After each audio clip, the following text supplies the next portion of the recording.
বিসমিল্লাহির রহমানির রহিম। আসসালামু আলাইকুম। সকলকে আমার রান্নাঘরে স্বাগত জানাচ্ছি।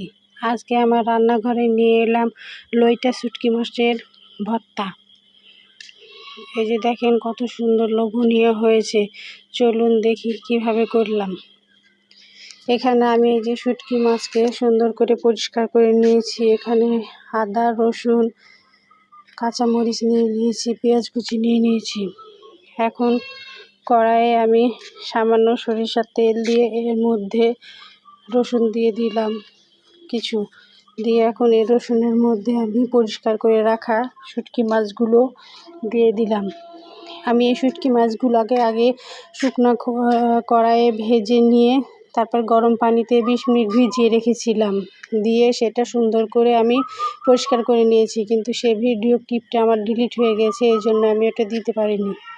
এই যে সামান্য লবণ দিয়ে আমি শুটকি মাছগুলোকে সুন্দর করে ভেজে নিলাম, ভেজে উঠিয়ে নিলাম। দিয়ে এখন আবার কড়াইয়ের মধ্যে সরিষার তেল দিয়ে এখন আমি এর মধ্যে 2টা শুকনো মরিচ দিলাম, আবার অনেকগুলো রসুন দিলাম, দিয়ে রসুন আর শুকনো মরিচ আমি আগে একটু ভেজে নিলাম। আর এই যে এখানে আমি আদা কুচি দিয়ে দিলাম, কাঁচামরিচও দিয়ে দিয়েছি, আর পেঁয়াজ কুচিও দিয়ে দিয়েছি। এখন সব কিছু সুন্দরভাবে ভেজে নেব।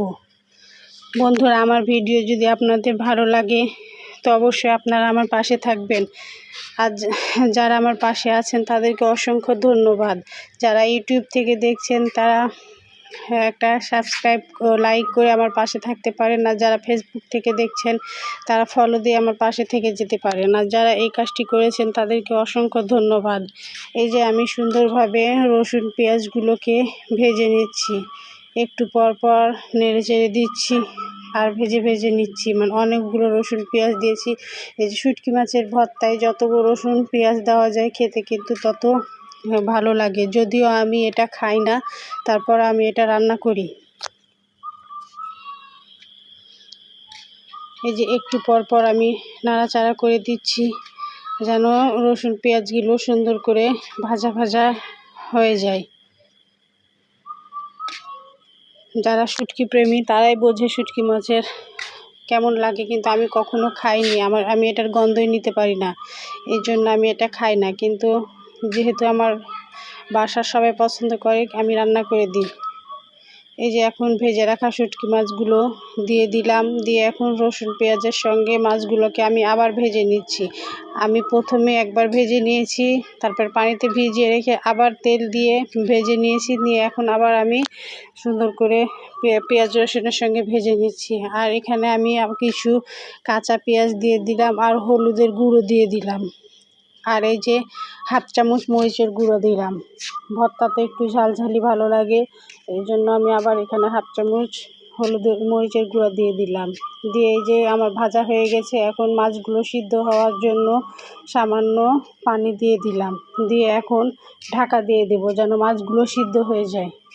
লইটা মাছ তো এমনি নরম, তারপরেও একটু সিদ্ধ করে নিচ্ছি। এই যে ঢাকনা উঠিয়ে আমি আবার একটু সুন্দরভাবে নাড়াচাড়া করে আবার ঢাকনা দিয়ে ঢেকে দিলাম। কিছুক্ষণ পর ঢাকা উঠিয়ে দেখেন পানিটা অনেকটা টেনে এসেছে, মাছগুলো অনেকটা সেদ্ধ হয়ে গেছে। এর মধ্যে আদা রসুন পেঁয়াজও সুন্দর সেদ্ধ হয়ে গেছে। এখন আমি সুন্দর করে ওপর থেকে সামান্য জিরা গুঁড়া আর সামান্য গরম মশলার গুঁড়া ছড়িয়ে দিলাম, দিয়ে এখন আমি ভাজা ভাজা করে নিচ্ছি। এটা এখন আমি শিলপাটায় বেটে নেব। এখান থেকে নামিয়ে শিলপাটায় বেটে নিয়ে এখন এই যে কড়াইয়ের মধ্যে আমি আবার সামান্য সরিষার তেল আর রসুন আর পেঁয়াজ কুচি দিয়ে দিলাম, দিয়ে আমি যে শিলপাটায় বেটে নিয়েছিলাম সেটা আমি এখন এর মধ্যে ভেজে নেব। এই যে পেঁয়াজ রসুন আমি লাল লাল করে ভেজে এখন বেটে রাখা ভর্তাগুলো এর মধ্যে দিয়ে আমি এখন অনবরত নেড়ে চেড়ে একদম শুকনো শুকনো করে নেব। আমি এই যে পরে এই কাজটা করি, এই জন্য সবাই বেশি পছন্দ করে। এই যে আবার সামান্য সরিষার তেল দিয়ে, ভর্তা তো মানেই সরিষার তেল দিয়ে দেখেন আমি অনবরত নেড়ে চেড়ে একদম শুকনো শুকনো করে নিচ্ছি যাতে মাছের কোনো গন্ধই না থাকে। এই যে ধন্যবাদ বন্ধুরা।